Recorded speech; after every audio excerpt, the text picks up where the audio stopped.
दोस्तों, शायद आपको पता ना हो कि आखिर धनतेरस के दिन घर के इस हिस्से में दीपक जलाने से हम धनवान हो जाते हैं, करोड़पति हो जाते हैं। हम भी अपने घर के इस हिस्से में धनतेरस और दीपावली पर एक दीपक जलाते हैं। आप भी जलाएं और हो जाएं शीघ्र ही धनवान। दोस्तों, 10 नवंबर को शुक्रवार के दिन धनतेरस पड़ रहा है। साक्षात इस दिन माता लक्ष्मी का आगमन हो रहा है। गलती से भी इस दिन को हाथ से मत जाने देना।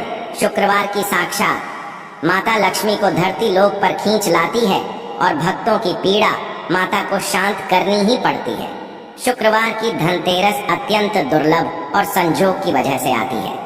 साथ ही साथ मैं आप लोगों को एक ऐसी गुप्त जगह में दीपक जलाने की बात बताऊंगा, जिस जगह में यदि आप 5 दिन तक दीपक जला लेते हैं तो साक्षात माँ लक्ष्मी आपके घर में आ जाती है। न चाहते हुए भी आपके सेवा भाव को देख करके माँ लक्ष्मी को यदि उस जगह पर 5 दिन तक दीपक जला दे तो आना पड़ता है। देश के अधिकांश भागों में यम के नाम पर दीप दान करने की परंपरा है। तो देखिए, दीपावली के 2 दिन पूर्व धनवंतरी त्रयोदशी के सायंकाल में मिट्टी का कोरा दीपक लेकर के आते हैं। इसमें तिल का तेल डाल करके नई रुई की बत्ती रखते हैं, या फिर आपके समर्थन अनुसार, जैसे कि तिल का तेल है या फिर फली का तेल है या फिर सरसों का तेल है, या फिर हो सके तो आप जो है का दीपक भी जला सकते हैं। तो आप अपने समर्थन अनुसार दीपक जलते हैं। किंतु आखिर ये दीपक क्यों जलाते हैं, इसके पीछे क्या कारण है, जानेंगे इस वीडियो में। मैं आप लोगों को विस्तार से बताऊंगा। यदि आप इस वीडियो को देख लेंगे तब आपको समझ में आ जाएगा कि वास्तव में हम दीपक क्यों जलाते हैं और हमें दीपक क्यों जलाना चाहिए। और वास्तव में इस वीडियो को देखने के बाद आपको एक एक्स्ट्रा लाभ मिलेगा कि आपके घर से गरीबी जन्मों की जो कंगाली है वह चली जाएगी। कहते हैं बहुत साल पहले हंसराज नाम का एक प्रतापी राजा था। एक बार वह अपने मित्रों, सैनिकों और अंगरक्षकों के साथ जंगल में शिकार खेलने के लिए गया। संयोग से राजा सबसे बिछड़ करके अकेला रह गया और भटकते हुए एक अन्य राजा, जिसका नाम था हेमराज के राज्य में पहुंच गया। कथा ध्यान से सुनना, तभी आपको समझ में आएगा, और कमेंट बॉक्स में जय माता लक्ष्मी अवश्य लिखना। तो हेमराज ने थके हारे हंसराज का भव्य स्वागत किया। ठीक है, उसी रात हेमराज के यहाँ पुत्र का जन्म हुआ। इस खनुशी के अवसर पर हेमराज ने राज्य के उत्सव में सम्मिलित होने के लिए आग्रह के साथ हंसराज को कुछ दिन तक वहां ठहरने के लिए रोक लिया। बच्चे की छठी के दिन एक विचित्र घटना घटित हुई। ध्यान से सुनना। पूजा के समय एक देवी प्रकट हुई और बोली, आज इस शिशु की जो इतनी खुशी मनाई जा रही है, ये अपने विवाह के चौथे दिन मृत्यु को प्राप्त हो जाएगा। इस भविष्यवाणी से सारे राज्य में शोक छा गया हो। हेमराज और उसके परिजनों पर ऐसा समझो कि वज्रपात हो गया हो। पहाड़ के सामान जैसे दुख आ गया। सबके सब रह गए, चुप रह गए। इस शोक के समय हंसराज ने राजा हेमराज और उसके परिवार को बिल्कुल ही आश्वासन दिलाया और विचलित न होने का आश्वासन दिलाया और बोला कि इस बालक की रक्षा मैं करूंगा और संसार की कोई भी शक्ति इसका बल बांका का नहीं कर सकेंगे। इसकी रक्षा मैं स्वयं करूंगा। ध्यान से सुनना।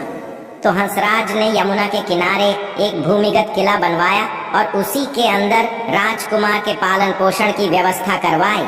इसके अतिरिक्त प्राण रक्षा के लिए हंसराज ने सुइयों के ब्राह्मण से अनेक तांत्रिक अनुष्ठान, यज्ञ, मंत्र, जाप आदि की व्यवस्था भी करवा रखी थी। धीरे धीरे राजकुमार युवा हुआ। उसकी सुंदरता एवं तेजवश जो तेज था, उसकी चर्चा सभी तरफ बिल्कुल ही संसार में फैलने लगी। राजा हंसराज के कहने पर हेमराज ने राजकुमार का विवाह भी करवा दिया। जिस राजकुमारी से युवराज का विवाह हुआ था वह साक्षात लक्ष्मी लगती थी। ऐसे सुंदर वधू की जोड़ी जीवन में किस नहीं देखी थी। विधि का विधान। विवाह के ठीक चौथे दिन यम के दूत राजकुमार के प्राण हरने के लिए आ पहुंचे। कथा ध्यान से सुनना दर्शकों।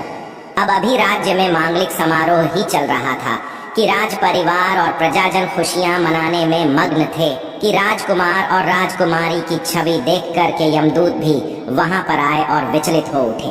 किंतु राजकुमार के प्राण हरण का अंतिम कार्य उन्हें करना ही पड़ा।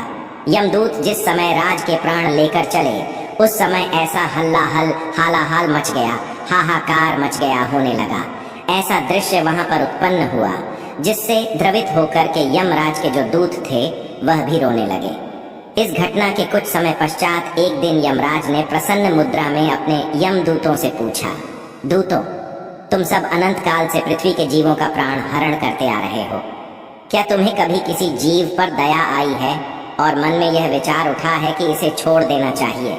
ध्यान से तो दर्शकों, यम के दूत एक दूसरे का मुंह देखने लगे और यमराज ने उनके संकोच को भांप कर उन्हें उत्साहित किया। जिचको मत, यदि ऐसा प्रसंग आया है तो निर्भर होकर के, हे यम दूतों, बताओ। इस पर एक दूत ने सिर झुका करके निवेदन किया, यमराज से मृत्यु के देवता। यमराज से बोले, ऐसा प्रसंग तो काम ही आता है स्वामी, किंतु एक घटना अवश्य हुई है जिसकी स्मृति मुझे आज भी विचलित कर देती है।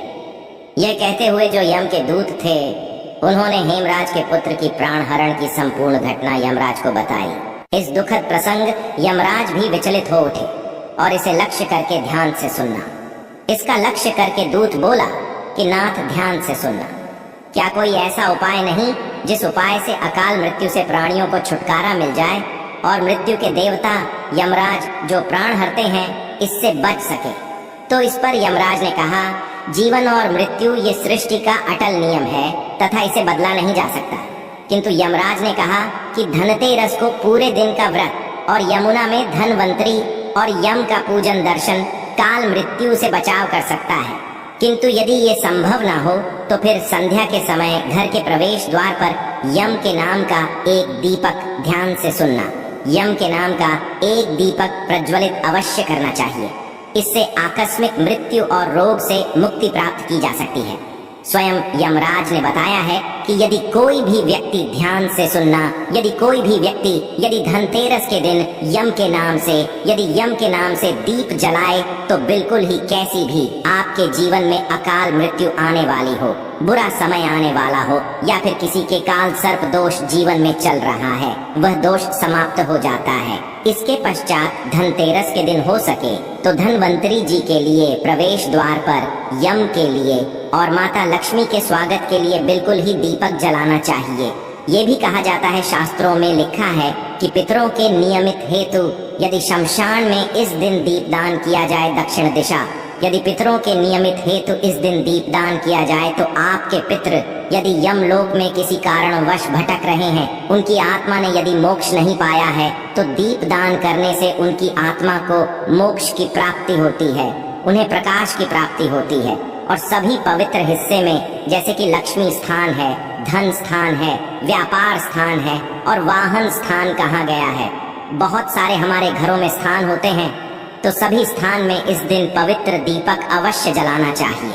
माँ लक्ष्मी का इस वरदान भी है। एक कथा के अनुसार माता लक्ष्मी ने स्वयं कहा है कि जिस घर में धनतेरस के दिन कल की मैंने कथा में बताया था, आप सभी दर्शकों को जरूर पता होगा, जिस घर में यदि धनतेरस के दिन 13 दीपक जलते हैं, 13 दीपक ही आपको जलाने हैं, धनतेरस के दिन 13 दीपक जलते हैं, तो ऐसे घर में मैं मजबूर होकर के स्वयं साल भर निवास करती हूँ और ऐसे घर को धन दौलत से परिपूर्ण बना देती हूँ। और यदि वह व्यक्ति फिर आने वाली धनतेरस के दिन 13 दीपक जला दें तो मैं फिर उसके घर में रह जाती हूँ। अर्थात आप आजीवन माँ लक्ष्मी को प्रसन्न करना चाहते हैं।